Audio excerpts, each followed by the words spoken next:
Today, the Biden administration relisted Yemen's Houthi rebels as a specially designated global terrorist group. It's aimed at deterring further attacks by the rebels on shipping in the Red Sea. Today's announcement is a partial reversal for the administration. Nick Schifrin talks to the top State Department official overseeing Yemen policy about today's move and the ongoing tensions.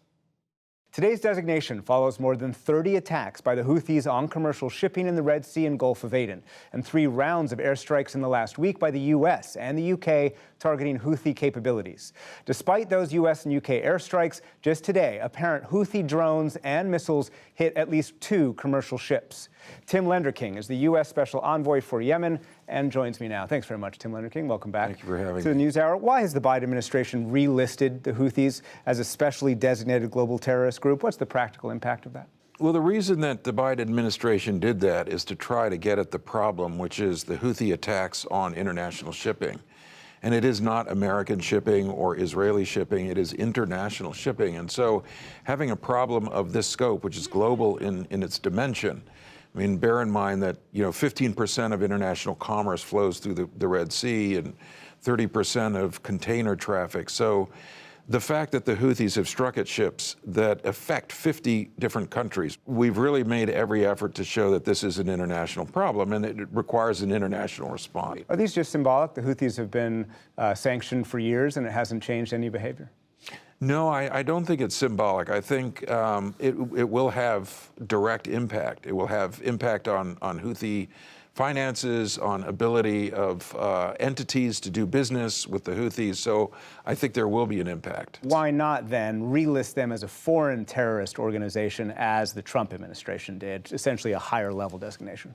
We felt that the FTO, or the Foreign Terrorist Organization designation, was not something that was appropriate to the current circumstances. Maybe we would go to that, but I hope we don't have to. What the SDGT does, as you mentioned, is prohibit certain types of interactions from the Houthi organization, but it also gives us a little bit more flexibility to have carve-outs and licenses so that essential commodities, food, fuel, medicine, humanitarian supplies, can continue to reach the Yemeni people. There's no desire to hurt the Yemeni people who've already suffered from 8 years of war. We'll get to those carve-outs, humanitarian carve-outs, in a second, but was it a mistake for the Biden administration to delist the Houthis in both respects, literally on day one of the administration? No, I don't think so. I think the Biden administration came in and assessed the situation, very quickly decided that Yemen would be a priority within the international foreign policy. And because of, I think, the attention that we've given to the Yemen problem, we've been able to carve out with the UN and with the Yemeni parties a truce that's lasted almost 2 years. I mean, a true end to most of the fighting inside Yemen. It's a very significant development. We've also been able to continue pushing humanitarian supplies. Now these Houthi attacks on international shipping, in fact, jeopardize that truce. I want to talk about the politics and your efforts to find a durable peace in Yemen. But first, the humanitarian aspect, right? 2/3 of the country needs humanitarian aid. And despite the administration's effort, we spoke to humanitarian groups today, and they said that any designation, even the one that you're making today, could have a, quote, chilling effect on commercial shippers and banks that these organizations need to feed the people of Yemen. So why take any step that could put that aid in jeopardy? Again, the goal is not to harm or create obstacles in the well-being of the Yemeni people, but it is to get at the problem, which is the Houthi attacks on shipping.